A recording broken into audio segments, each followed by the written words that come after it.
There was cryptocurrencies and all sorts of companies now getting into this effort, not least among them Facebook. What kind of threat does this pose to the traditional banking system? Well, I think you have incumbents, the banks, commercial banks, and you have the disruptors.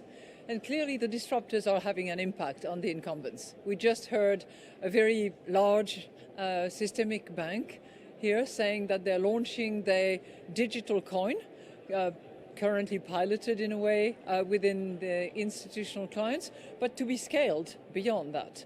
We heard from the European Central Bank that they have launched in November something that is called TIPS, that enables all the banks in the Eurozone to actually transfer instantly at virtually no cost money between them.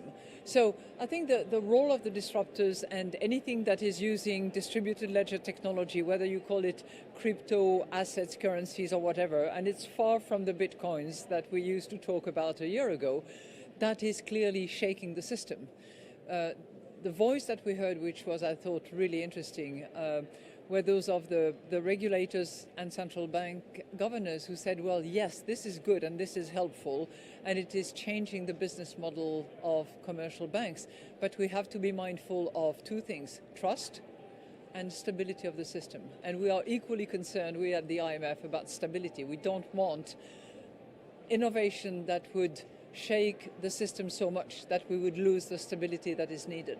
And are regulators doing enough right now to ensure that stability and as well competition from some of these big tech companies being involved in this space?